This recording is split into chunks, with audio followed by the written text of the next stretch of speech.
Hello, welcome to opera international school. કેમ છો students? તો આજે આપણે ધોરણ 1 વિષય ગણિતનો અભ્યાસ કરીશું. તો તમને બધાને ખબર છે ને કે આપણું બીજું સત્ર ચાલુ થઈ ગયું છે.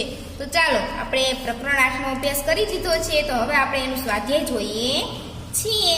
તો ચાલો આપણે શું છે પ્રશ્ન, મોટી સંખ્યા ઉપર ગોળ કરો.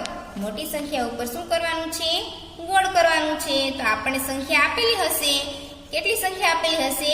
2 સંખ્યા આપેલી હશે. તો એ 2 સંખ્યામાંથી જે મોટી સંખ્યા હોય એની ઉપર શું કરવાનું? રાઉન્ડ કરવાનું. તો ચાલો આપણે જોઈએ.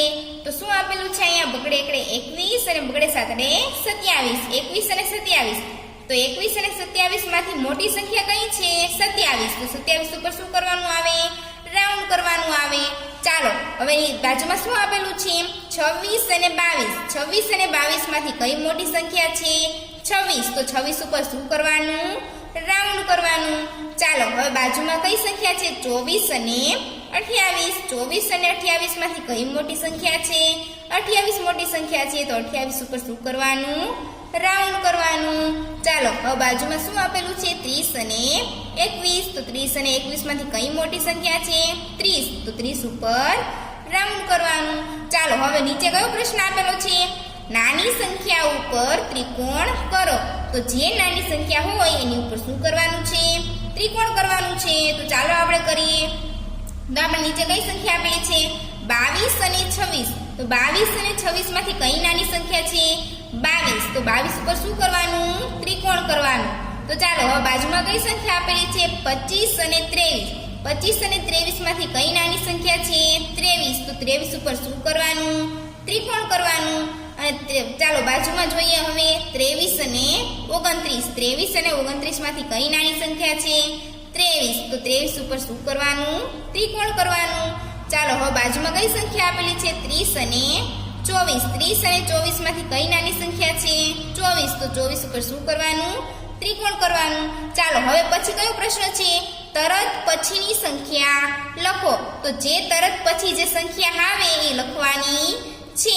તો તમને એક સંખ્યા લખેલી હશે અને બાજુની સંખ્યા લખેલી હશે નહીં. ત્યાં તમને શું કરેલું હશે? બોક્સ ડ્રો કરેલું હશે ખાલી. તો એમાં તમારે શું કરવાનું છે? સંખ્યા લખવાની છે. તો ચાલો આપણે જોઈએ. તો બગડે ચોગડે 24 લખેલી છે. તો બાજુની સંખ્યા લખેલી હશે નહીં. તો 24 પછી શું આવે?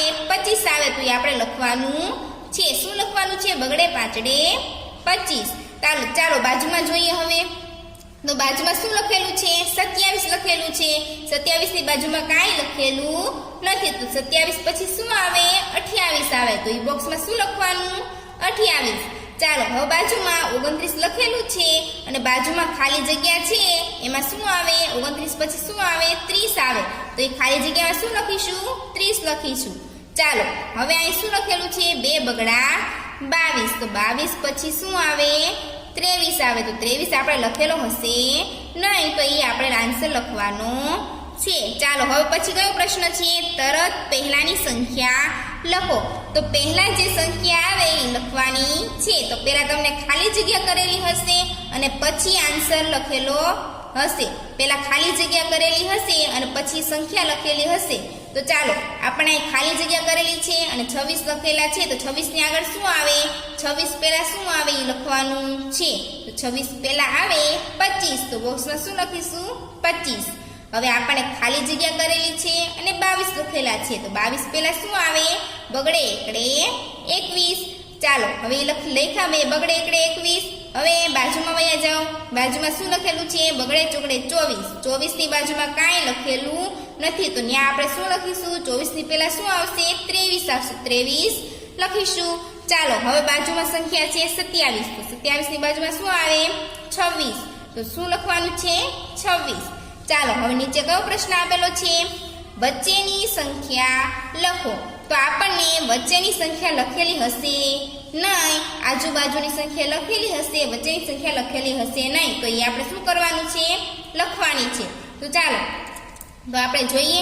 તો બગડે ચોગડે 24 લખેલી છે, વચ્ચેની સંખ્યા લખેલી નથી અને પછી લખેલું છે 26. તો 24 અને 26 વચ્ચે કઈ સંખ્યા આવે? 25 આવે. તો આપણે શું લખવાનું? બગડે પાંચડે 25. 28 અને 30 લખેલી છે અને વચ્ચેની સંખ્યા શું આવે? એ લખેલી નથી તો એ આપણે શું કરવાનું છે, લખવાની છે. તો 28 અને 30 વચ્ચે શું આવે, 29 આવે. ચાલો 23 અને 25 વચ્ચે શું આવે, 23 અને 25 વચ્ચે આવે 24. તો 24 આપણે લખવાનું છે. ચાલો આ છે 26 અને આ છે 28. તો 26 અને 28 વચ્ચે શું આવે, 27 આવે. તો ચાલો તમારે બધાએ ઘરે પ્રેક્ટિસ કરવાની છે. ઓકે.